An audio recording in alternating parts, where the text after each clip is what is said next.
आप सभी का यूनिक मेंशन चैनल में स्वागत है। यदि आप चैनल पर नए हैं तो चैनल को सब्सक्राइब और वीडियो को हमारे लाइक कर दीजिए।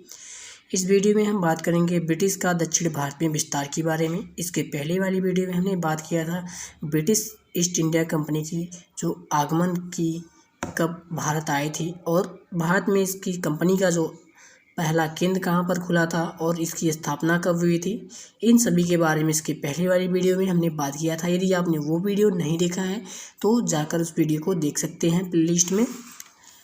तो चलिए वीडियो को स्टार्ट करते हैं। फ्रांसीसी डी जो कि एक ब्रिटिशर्स यानी कि अंग्रेज था, जिसने 1639 ईस्वी में मद्रास स्थित फोर्ट सेंट जॉर्ज की स्थापना करता है। मद्रास में फोर्ट सेंट जॉर्ज की स्थापना करता है और जो कि हमने इसके पहले वाली वीडियो में बताया था कि फोर्ट विलियम की स्थापना किसने किया था, तो फोर्ट विलियम की स्थापना जॉब चर्नाक ने किया था, जो कि कलकत्ता का स्थापना किया था और कलकत्ता में ही फोर्ट विलियम की स्थापना किया था जॉब चर्नाक ने।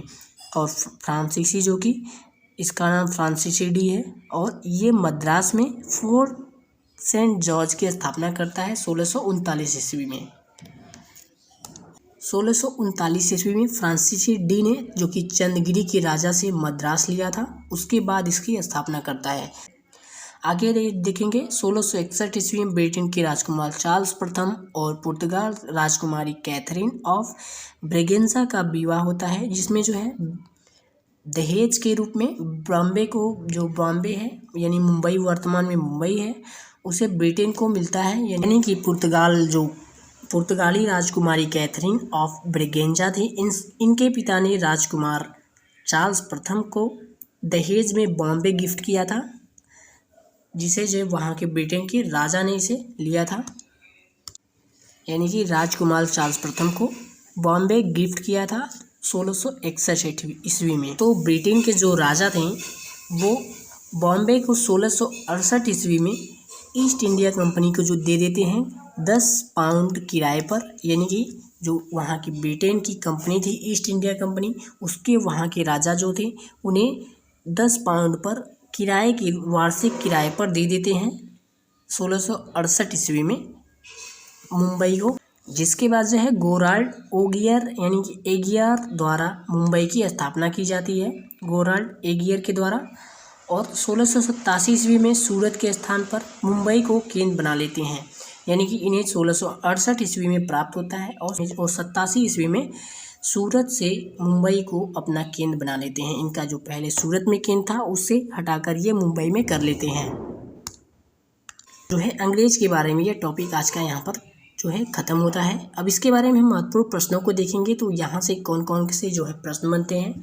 तो सबसे पहले प्रश्न जो अंग्रेज़ों से बनता है, ईस्ट इंडिया कंपनी जो है कंपनी जो भारत की, उसमें भारत आने का उनका क्रम क्या था, तो भारत आने का उनका क्रम था जो कि तीसरा, यानी कि ये तीसरी कंपनी थी जो भारत आई थी।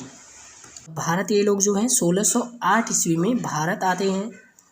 बात कर दूसरा प्रश्न हमारा बनता है ईस्ट इंडिया कंपनी की स्थापना कब होती है, तो ईस्ट इंडिया कंपनी की स्थापना 1600 ईस्वी में होती है।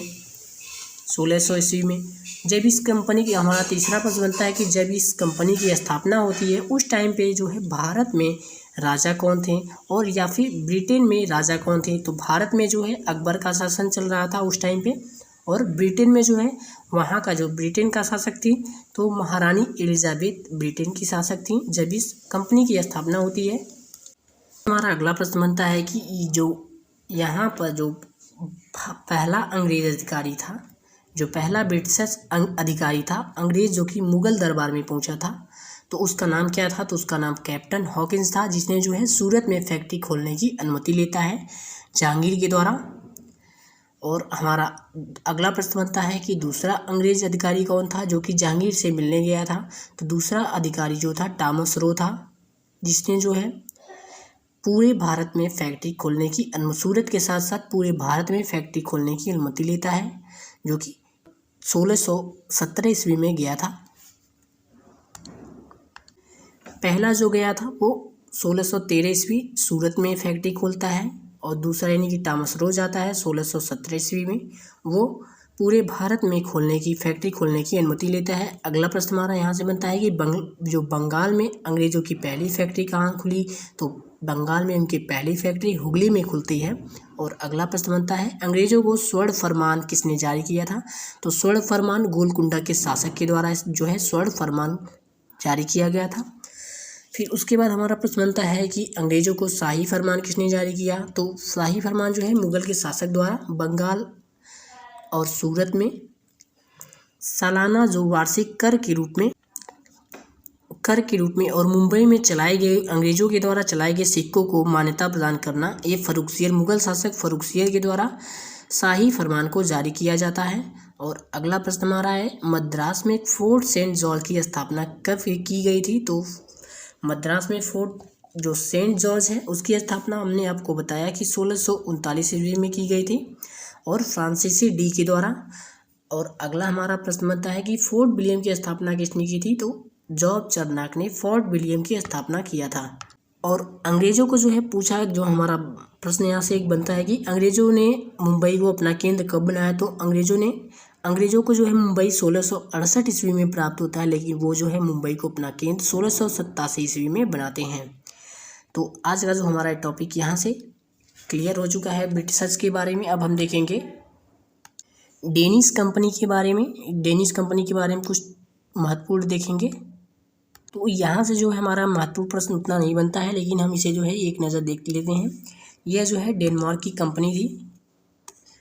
डेनिश जो कंपनी थी, डेनिश ईस्ट इंडिया कंपनी जो थी, ये डेनमार्क की कंपनी थी। इसकी जो पहली फैक्ट्री 1620 ईस्वी में त्रैंकोबार में तमिलनाडु में ये लोग अपनी पहली कंपनी खोलते हैं, यानी पहला केंद्र खोलते हैं। और ये भारत में जो है 1616 ईस्वी में आए थे। इन्होंने 1620 में पहला कंपनी जो केंद्र खोला था वो त्रैंकोबार में खोला था। दूसरा फैक्ट्री 1676 ईस्वी में श्रीरामपुर बंगाल में खोलते हैं। पहला 1616 में आते हैं। पहला 1620 ईस्वी में खोलते हैं। दूसरा फैक्ट्री 1676 ईस्वी में श्रीरामपुर बंगाल में खोलते हैं। उसके बाद जो है ये 1845 ईस्वी में अपने कंपनी को जो है अंग्रेज़ों को बेचकर चले जाते हैं। अंग्रेज़ों को जो है बेचकर ये लोग भारत से चले जाते हैं। इन कंपनियों का जो आने का क्रम है उसे याद रखिएगा कि सबसे पहले कौन सी कंपनी आई, उसके बाद कौन आई। तो सबसे पहले हमारी कंपनी आई थी पुर्तगाल सबसे पहली कंपनी थी। उसके बाद जो आई थी हमारी डच कंपनी थी। उसके बाद जो आई थी हमारी अंग्रेज यानी ब्रिटिश ईस्ट इंडिया कंपनी आई थी, अंग्रेज आए थे। उसके बाद जो हमारा आए थे डेनिश, जो कि डेनमार्क की कंपनी थी। इसके बाद जो हमारी कंपनी आती है वो फ्रांसीसी, यानी कि फ्रांस की कंपनी होती है, फ्रांसीसी कंपनी। तो इस क्रम को जो है आप लोग जो है ध्यान से याद रखिएगा। सबसे पहले पुर्तगाल, फिर डच, फिर अंग्रेज, फिर डेनिश, फिर फ्रांसीस। ठीक है, अब हम देखेंगे फ्रांसीसी ईस्ट इंडिया कंपनी को। फ्रांसीसी ईस्ट इंडिया कंपनी जो कि फ्रांस की कंपनी थी, फ्रांसीसी ईस्ट इंडिया कंपनी फ्रांस की कंपनी थी। ये जो है 1668 ईस्वी में आते हैं और 1954 ईस्वी में भारत से जाते हैं। आने के क्रम में इनका जो है सबसे लास्ट में ये भारत आए थे और जाने का क्रम जो है 1954 में जाते हैं। और सबसे लास्ट में आने वाली कंपनी कौन थी? तो फ्रांसीसी ईस्ट इंडिया कंपनी। सबसे पहले आने वाली कंपनी कौन थी? तो पुर्तगाल कंपनी थी।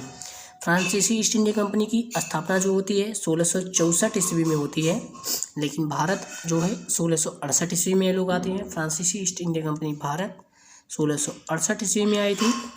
ये सबसे अंत में भारत आते हैं।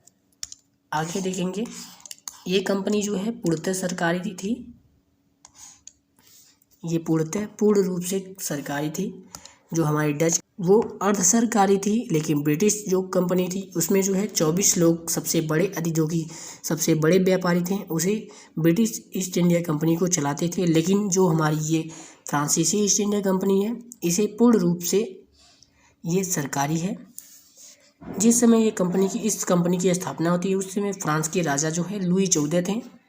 लुई 14 वहाँ के राजा थे जब फ्रांसीसी ईस्ट इंडिया कंपनी की स्थापना होती है। सूरत में इन्होंने जो है सबसे पहला केंद्र जो है 1668 ईस्वी में अपना पहला केंद्र खोला था। और पहला केंद्र सूरत में खोलने वाली खोलने का श्रेय है इन्हीं को जाता है। इन्होंने द्वितीय केंद्र अपना 1669 ईस्वी में मसूलीपट्टनम में खोलते हैं। और 1674 ईस्वी में फ्रैंकोइस मार्टिन ने पांडिचेरी की स्थापना करता है इसके द्वारा, यानी कि फ्रैंकोइस मार्टिन के द्वारा पांडिचेरी की स्थापना 1674 ईस्वी में किया जाता है। उसके बाद जो है 1690 ईस्वी में बंगाल के चंदनगर में ये अपना केंद्र खोलते हैं, यानी कि वहाँ पर जाकर अपना केंद्र खोलते हैं 1690 ईस्वी में बंगाल के चंद्रनगर स्थान पर। तो जो है हमारा यहाँ से प्रश्न बनता है कि फ्रांसीसी ईस्ट इंडिया कंपनी का, यहाँ से महत्वपूर्ण जो प्रश्न बनता है, फ्रांसीसी ईस्ट इंडिया कंपनी की स्थापना कब होती है। तो फ्रांसीसी ईस्ट इंडिया कंपनी की स्थापना 1664 ईस्वी में होती है। और दूसरी जो प्रश्न बनता है हमारा, भारत, ये लोग फ्रांसीसी ईस्ट इंडिया कंपनी भारत कब आया था। तो फ्रांसीसी ईस्ट इंडिया कंपनी भारत 1668 ईस्वी में आए थे। और पहला जो इनका केंद्र पहला कहाँ खुला था, तो इनका पहला केंद्र सूरत में खोला था इन्होंने, और सूरत में पहला केंद्र खोलने का श्रेय इन्हीं को दिया जाता है। और हमारा अगला प्रश्न यहाँ से बनता है, जब ये France east India company Bharat आए थे तो जो फ्रांस का राजा कौन था। तो उस टाइम फ्रांस का राजा था जो लुई 14 था, वो फ्रांस का राजा था। ये हमारे महत्वपूर्ण यहाँ से प्रश्न बनते हैं जिसे आप लोग याद रखिएगा। अब हम देखेंगे इसके पतन के बारे में कि इसका पतन किस प्रकार से होता है, जिसे हम देखेंगे। इसके पतन को हम देखेंगे। ये जो फ्रांसीसी कंपनी है ये 1668 ईस्वी में भारत आती है, और 1668 ईस्वी में जब आती है उसके बाद 1742 ईस्वी तक, यानी कि 1668 से 1742 ईस्वी तक भारत में से व्यापार के उद्देश्य से, यानी कि ये व्यापार कर रही थी भारत में और अच्छी खासी कमाई कर रही थी भारत से। लेकिन उसके बाद जो है 1742 ईस्वी में डुप्ले, जो कि फ्रांसीसी कंपनी का गवर्नर जनरल बनकर आता है भारत में। डुप्ले जो कि एक फ्रांसीसी कंपनी का गवर्नर आता है, जो कि एक महत्वाकांक्षी व्यक्ति था। ये जो है अपने यहाँ पर सिर्फ व्यापार नहीं करना चाहता, ये जो है अपने साम्राज्य को यहाँ पर विस्तार की नीति पर कार्य करता था। ये साम्राज्य को विस्तार करने के लिए यहाँ पर आया था। डुप्ले का मानना था कि जो कि यहाँ पर हम जो है व्यापार न करके, सिर्फ व्यापार न करके यहाँ पर अपना जो है एकाधिकार स्थापित करना चाहता था। यहाँ पर जो उसका मानना था, डुप्ले का मानना था कि यहाँ पर जो है सिर्फ व्यापार करेंगे तो शायद हम उतना पैसा नहीं कमा पाएंगे जितना कि यहाँ पर हमने भारत पर राजनीतिक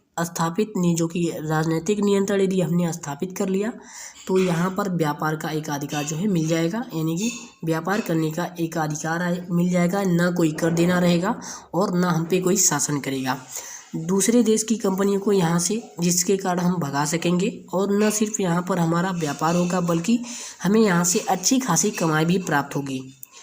इस सोच से जो है डुप्ले भारत आता है 1742 ईस्वी में। लेकिन जो डुप्ले है वो भूल गया था कि यहाँ पर जो इकलौती कंपनी, वह जो है इकलौती कंपनी नहीं है भारत में।